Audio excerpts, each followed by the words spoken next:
Hey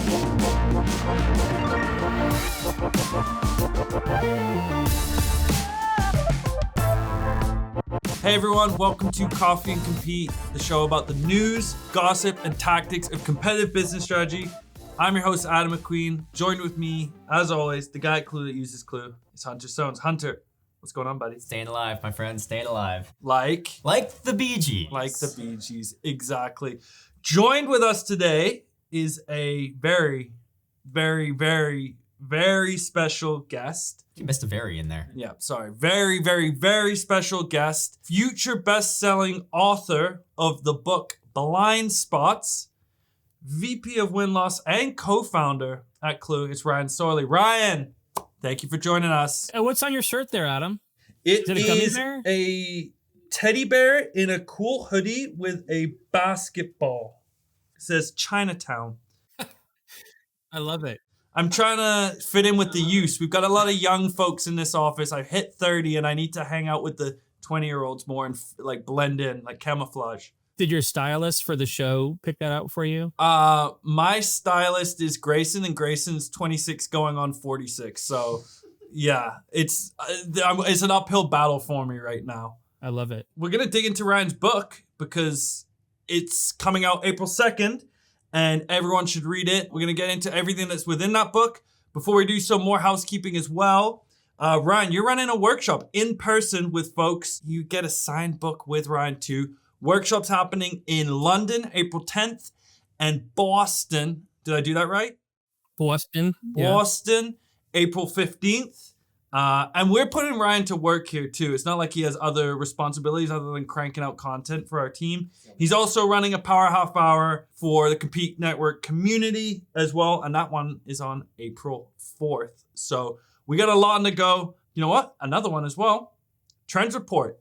We're recording beforehand, but this will be live. We have a 2025 Win-Loss Trends Report where we broke down how different companies are running their win-loss programs, the strategic priorities they're focusing on, where they're putting budget, all of the above. It's awesome. Go check that out as well. Got all out of the way. Ryan, tell us about the book. Well, the book is called Blindspots, 250 pages of win-loss goodness. It is really helping to frame what win-loss programs are all about, bringing people through all of the key steps associated with building a super valuable, actionable, insightful program.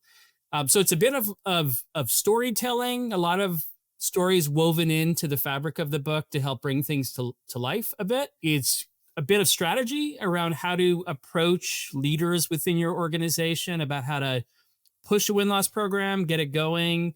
So it's something for somebody who is running a mature program today. They can get something out of it, as well as for people who are brand new to win-loss programs, never run one before. Maybe they're being asked to do it for the first time.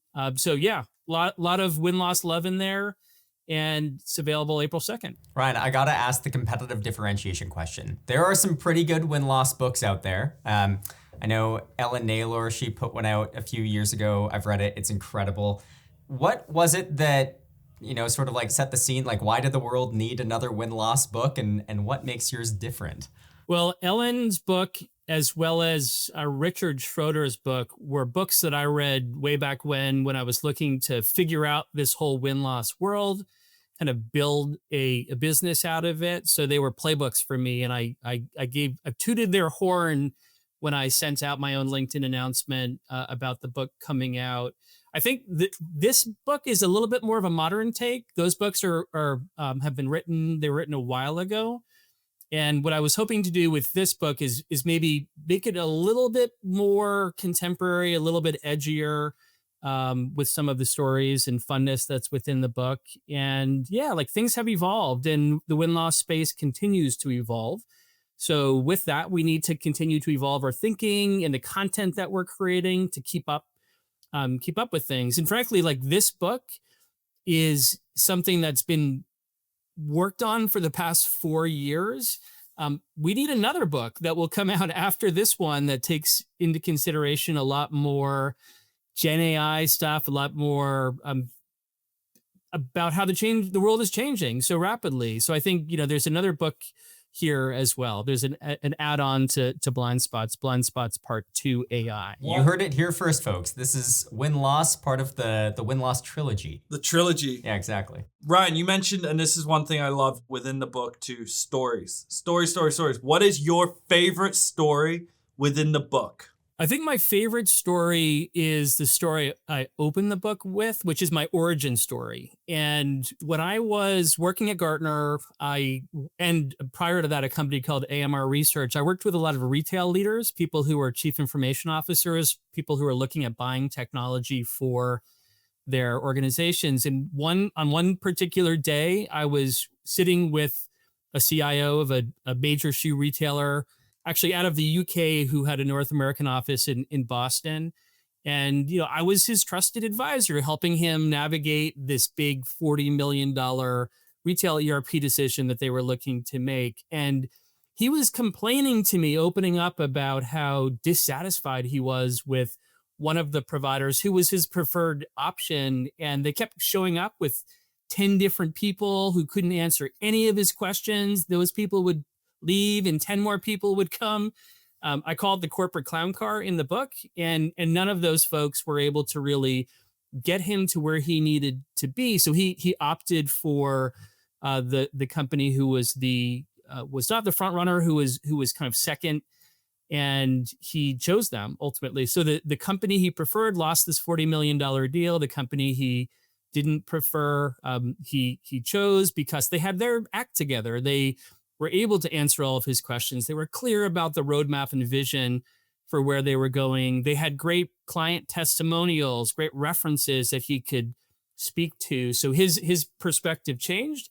And it was like that moment where I realized, geez, if I had the power of taking this information and giving it to that front runner, the one that ultimately lost the deal, to help them change the way that they do things, or at least take that story and consider making modifications, they could actually raise the bar, and they could continue to raise the bar over and over and over. When I went back to the CIO and I asked what their reaction was to the loss, he's like, they didn't even ask. They just moved on. So what? You lose this $40 million deal and you don't even take the time to really dig into the why. So I saw an opportunity there.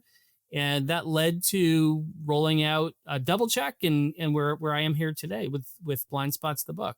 So that's my favorite story, Adam. It's that first story. What part of the book took you the longest to write? What section did you go back, revisit, tweak, stare at a blank page for hours on end? I want to know. I mean, the whole thing, honestly,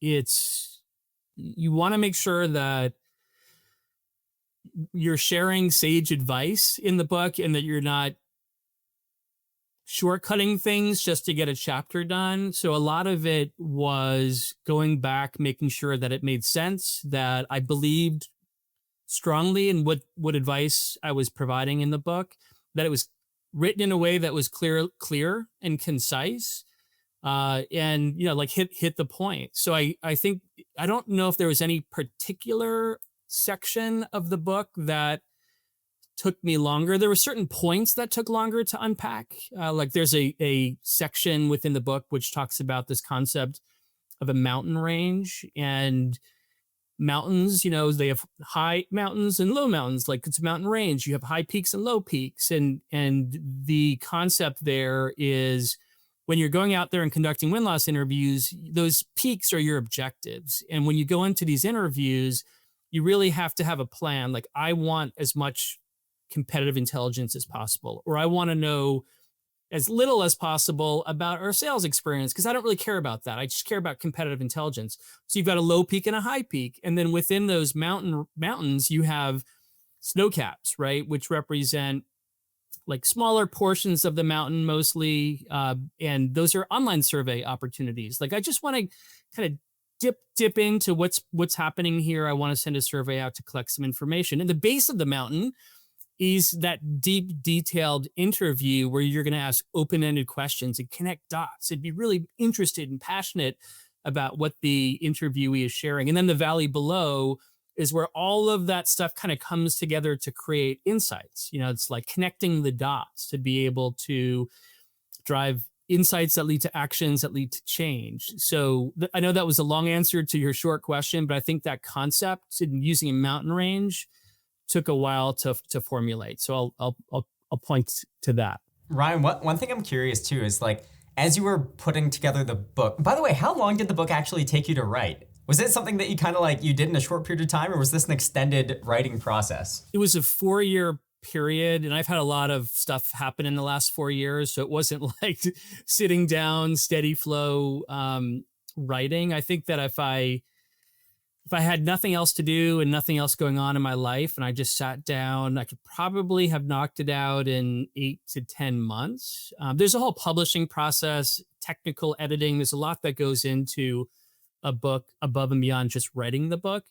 But yeah, it was probably over that 4 years, a solid 8 months of work. Okay. And the thing I was really curious about is like, as you were writing the book over that period of time, did you have like an idea of, okay, this is like the one or like two things that I really want someone to take away from this book? Like, obviously there's a lot of content. We scrolled through it. It's a thick book. There's a lot in there. But what was the idea behind like the one or two things that you really wanted someone to take away from the book after reading it?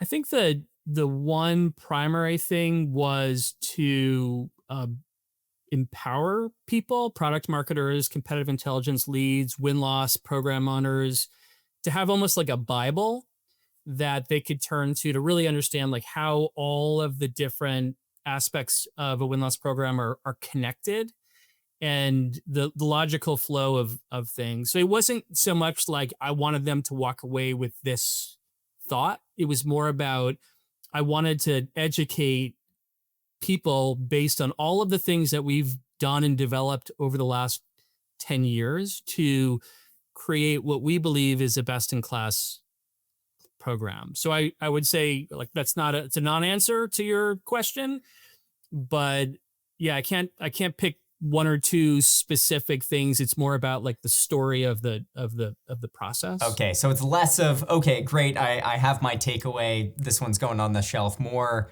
this is something that I expect to come back to time and time again as a reference guide for how to do win-loss. That's kind of what I'm hearing. Somebody should read it cover to cover, and then be able to go back to it if they need to. I think there's a lot of product marketers, competitive intelligence folks out there who have been put in charge of running a win-loss program, and they struggle to get others to come along or to do the things that they need them to do to create a best-in-class program. And I think people need a reference guide to be able to say, hey, whoever, head of sales or head of customer success or head of marketing, it's not just me asking you to do something. Look, like this is a best practice. Look at page 265. Now, look at page 163, where it clearly outlines that this only will work if we have buy-in from the sales organization, because we need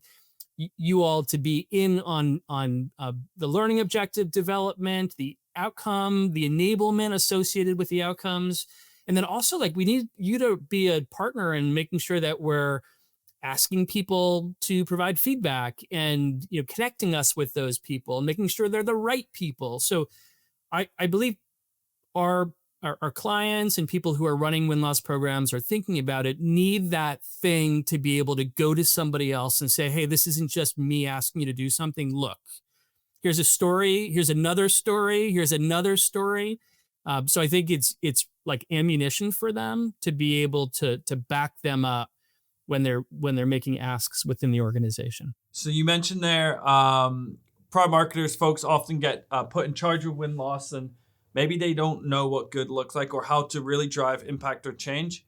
What is an example that you've seen firsthand of someone, the hero's journey? You mentioned a person taking on win-loss. Can you give me a specific example or story of someone that really was able to enact impactful change in their business because of win-loss? I think the story that I'll share here is it was a cybersecurity company that we work with today, but the story is from many years ago. And the person who was leading the effort was super smart, and they've gone on to do great things, including being a CEO of a software company.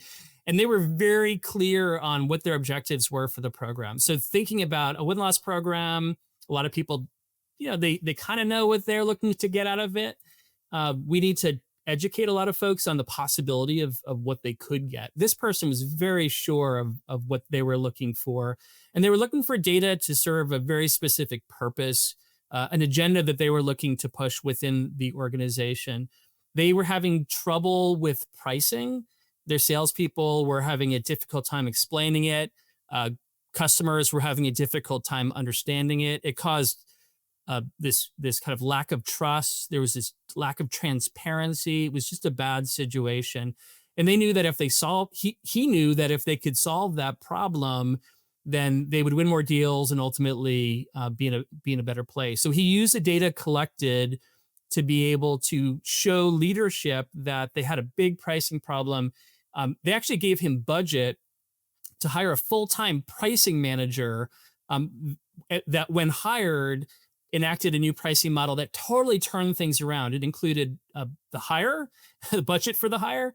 It included the new model. It included enablement that really pushed this idea of change within the organization. That led to a tremendous growth as far as competitive win rates were concerned. So that's one of many stories about how a smart, talented, product marketer took the data to really turn it into action that led to positive change for that cybersecurity company. One, I love that story. Two, I think this is kind of in reference to there's not one or two takeaways from this book, because something that I've heard you say many times, Ryan, win-loss is sort of this living, breathing entity within an organization.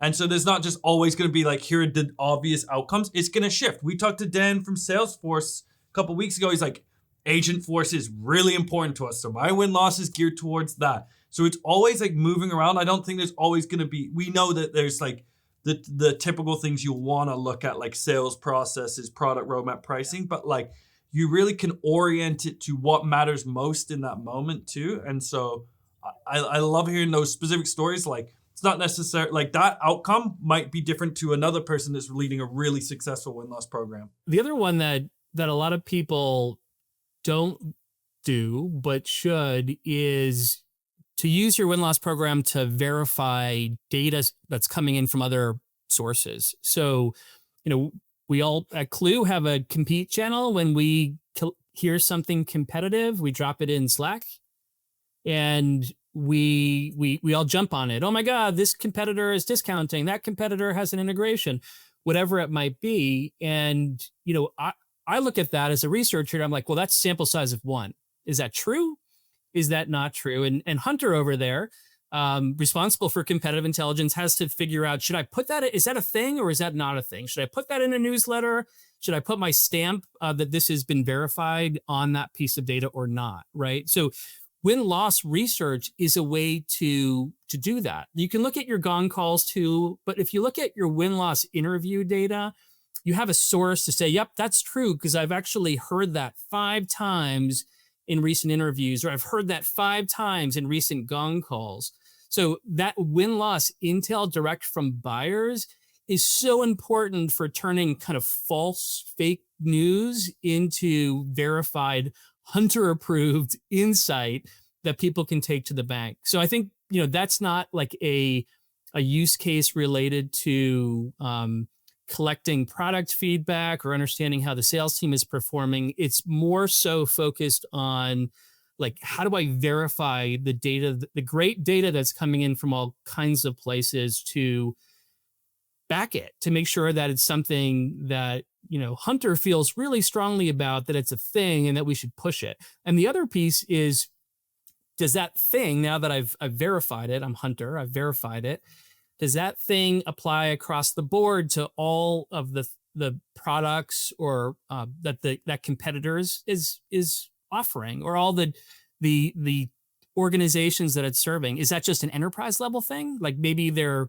doing some sort of an integration for free at the enterprise level, or is that something that they're offering across the board? So Hunter has a super tough job of figuring out, is it a thing and where does it fit And I think the win-loss intel that Hunter and our team is collecting really helps to ensure that what we're sharing out and putting our stamp on is reliable intel. So that's just like another use case that more organizations should consider. It's so true. It's so true, because I can think of many examples at Klue where there have been things that have come up anecdotally, or even, go into a competitor's website and you make an assumption about this could be a differentiator for us, or hey, maybe this is a differentiator for them that we have to be able to objection handle.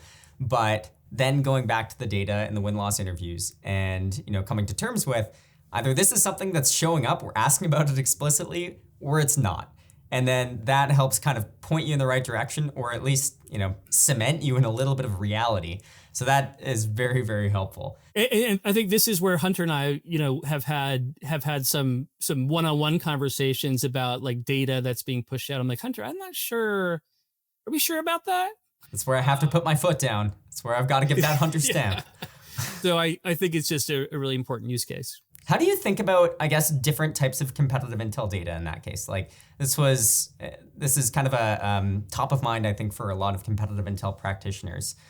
Win-loss is sort of among a whole flurry of different types of competitive intel. Where do you sort of see it fitting into a broader set of types of data? I think that we all have to look at all of those different sources of competitive intelligence, and we have to assign them a reliability score. And we have to look at things like how reliable is the source of data overall, and then like how easy or difficult is it for us to verify. So when you look at something like win-loss data, it's hard to get. We're getting it directly from the source. We're tapping into the source, the person who has all of the intel. Super reliable because of the source, and in the quadrant of competitive intelligence reliability, like it should be the top right hand corner, kind of like the Gartner Magic Quadrant, up top right hand corner, where you have other data like, I don't know, somebody posts in Reddit or Twitter, which is questionable. Like that's data point of 1. I'm not sure who this person is. They could be, a competitor writing something bad about us. It's like fodder. Maybe they have a burner account. And then you look at things like G2, which is great intel. We know it's coming from the buyer or customer, but we also know that the vendor probably gave them a $50 gift card to write that review. And, it's void of all of the real reviews, right? All of the stuff that the real people out there who are not getting paid to write a review feel about each provider. So the matrix that I posted today in LinkedIn really places all of these different sources in key areas associated with reliability. And I think each person who owns a compete program really needs to think hard about like all of the data they're collecting and apply scores to that data so that when they're sharing it out, they could say, hey, this is a level 4 piece of information, which is actually really reliable versus a level 1, or I can't remember if I flipped that level 1 piece, which is unreliable. But like when they're pushing the information out, it's like, you can trust this, or maybe you shouldn't trust this, but I want to share it with you.